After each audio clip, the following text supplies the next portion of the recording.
Hello everyone, The Frog and Nightingale by VikraM Seth aji discuss karibi. This is a fable.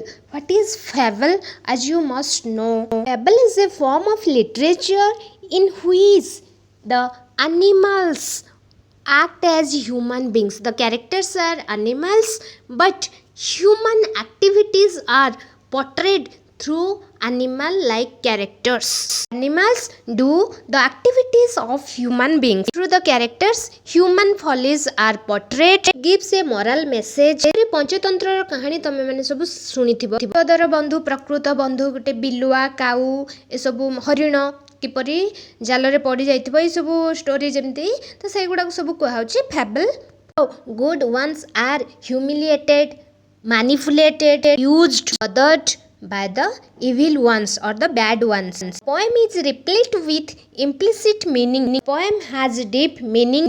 Nightingale and frog activity by nature through रे human beings का nature और activity को portray करा जाइछ. First of all, frog and toad भितरे difference जानी neo. frog केमती देखिबा को और toad केमती देखिबा को.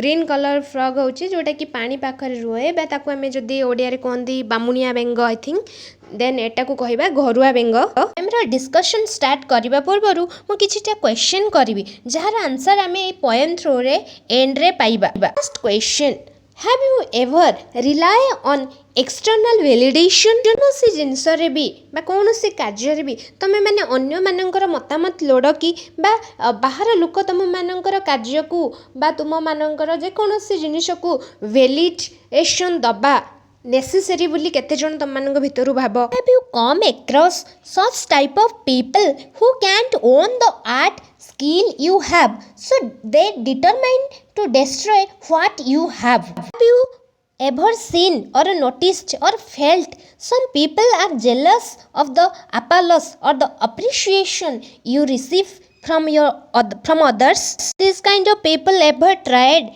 to deceive or manipulate or exploit you? Have you come across such people who make you feel insecure, questioning over your art, talent, skill and potentiality? माने देउथिबा स्टेटमेंट हिसाब रे तुमे माने केबे निजो को चेंज करबा को ट्राई करिछो कि तो केमिति जानिबो जे किए तमरो गुड पई कहूची बेटरमेंट पई कहूची किए तुमरो हार्म करबा पई तुम इनोसेंस रो फायदा उठेबा पई तुमको इनसिक्योर फील करौची. माने केबे काहा को ब्लाइंड ट्रस्ट करिछो कि ब्लाइंड ट्रस्ट जुगु निजर केबे क्षति होईची कि इति किछि पर्सन को मीट करिछो कि जो मानकर एक्सपर्टाइज न थाए से फील्ड रे तथापि से माने स्टेटमेंट दियंती मा तुमको सिखेइबा को पळे आसंती. एते दूर तमे से माननकु बिलीव करि परिबो जे से माने जहा तुमको सिखौचंती सेटा ट्रू बुली सेटा तुम पई काम रे लागिबो बुली. ती काहा को मीट करिछो कि माननकु तुम आर्ट बा तुम स्किल बा तुम एक्टिविटीज रो गुड एस्पेक्ट केबे देखा जाय नहीं. They just find out faults,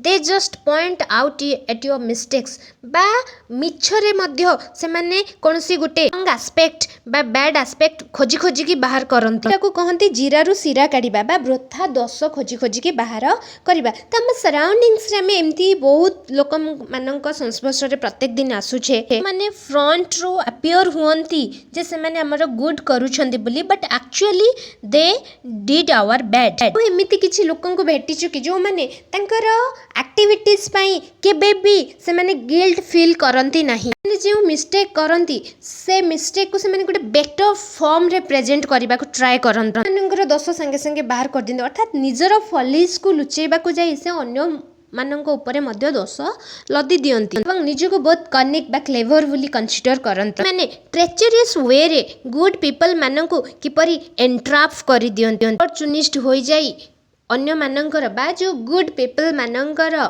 से माने एडवांटेजेस नियंती. यदि आमे जीवन रे एई भली लोक मानक ठारू दूरे कि न रहउचंती ताहले आम मानकर कौन परिस्थिति हेबो. नेक्स्ट पार्ट रे पूरा पोएम को आमे डिस्कस करिबा.